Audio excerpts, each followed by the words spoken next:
Well, hi guys, it's that time. It's our Monday Miracle Story. Well, today I want to take you back to Stilwell, Oklahoma. This has been about 10 days ago, my very last road trip that I was on, okay? I was invited to come and do a 3-day healing event at a local church. A gentleman that I'm friends with, that I went to school with, to Bible college, watches our Facebook Bible teaching snippets. Thank you, Lynn, for recommending me. But anyway, the pastor watched some of our snippets, and he wanted me to come. So I did. I drove in on a Thursday, and I met the pastor and my friend, and Courtney, my little girl. She's not really my flesh and blood, but she sure is mine, okay? She's still my spiritual daughter. So the four of us met and had dinner and just sat around and got to know each other. So on Friday night, I went to the church to do my very first night of teaching and then lay hands on people afterward.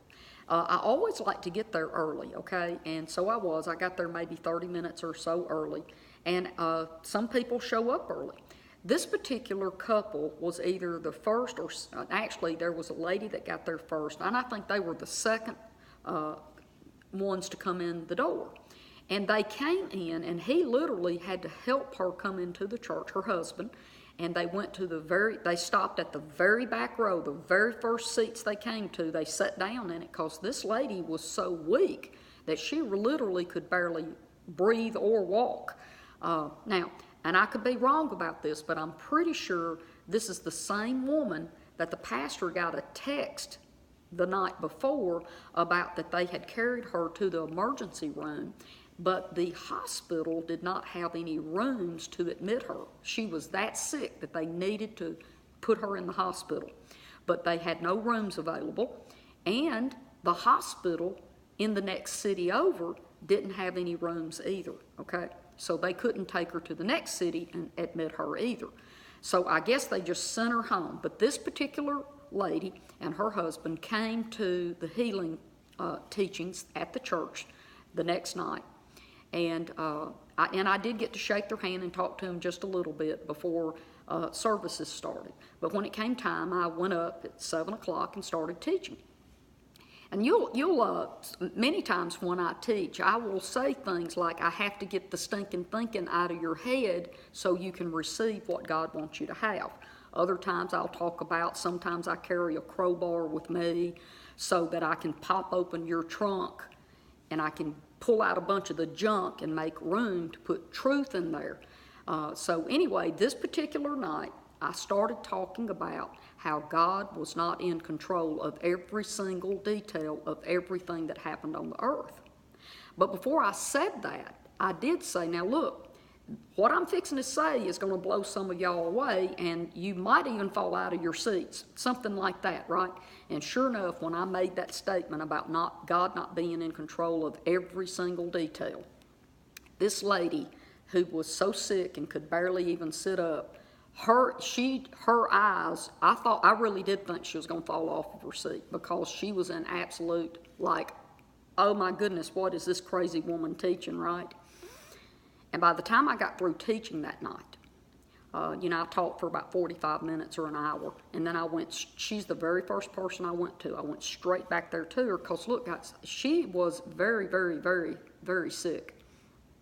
And I walked over there, and I did what I always do. I laid hands on her. I commanded some unclean spirits off of her, because she did have those, and commanded over her body. And all of this, of course, is in the name of Jesus. Okay.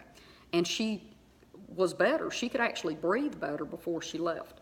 But her husband, the next day, they came in. He's sitting on the back row, back there all by himself. And I thought, she's not here tonight. And I just sit and talk to him and just made light talk. And all of a sudden, this woman walks up to where we're sitting. And I look up, and lo and behold, it's the woman that was so sick the night before. I walked right past her and didn't even recognize her. She looked so different. She looked 15 years younger. Her face was different. She wasn't having any trouble walking around. She had plenty of energy. Was in just smiling and happy and just and I'm just like, oh, I see that you're better. And yeah, so her husband spoke up and said, well, yeah, you know, she was a whole lot better after you prayed for her last night. But when she went to bed last night, she was in a little bit of pain.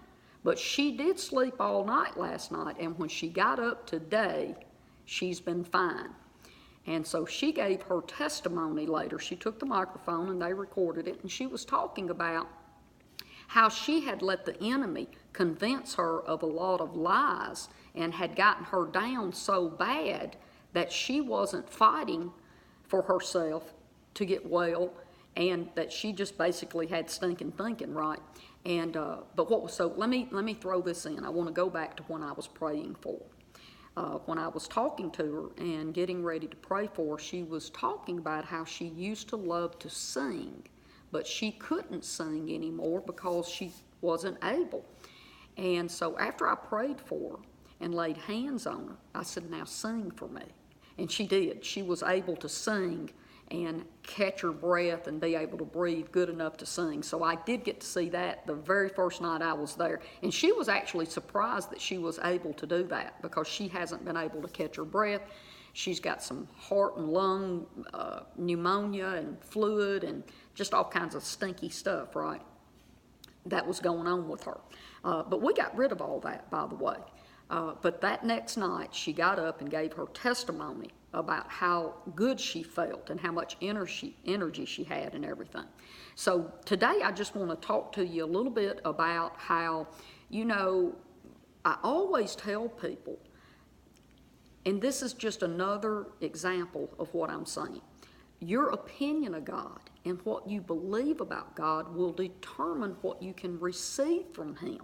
And if you believe that He's the one that sent sickness to you, you cannot reconcile that and expect Him to actually, you can't even trust Him or expect Him to heal you if He's the one who's made you sick. See, it's so true. What we believe about God, our opinion about God, will always determine what we can receive from Him. And sometimes if we think the wrong things, we don't have a good expectation of our Heavenly Father, okay? So listen, guys, I'm going to hop off here because I've got tons and tons of stuff to get done. I'm hitting the road tomorrow, and I'm driving into Evansville, Indiana. This will be my second trip there, and I'll be doing a healing seminar, healing event, whatever you want to call it, on Wednesday, Thursday, and Friday there at the Howard Johnson in Evansville, Indiana. And you know what? I'm packing up, I'm getting in the car, and I'm driving, and I'm going to drive up in Evansville, Indiana with great expectations from the kingdom of God. My Father wants the kingdom of heaven, the kingdom of God, to flow out of me into this earth. And I'm going to show up and let that happen, okay?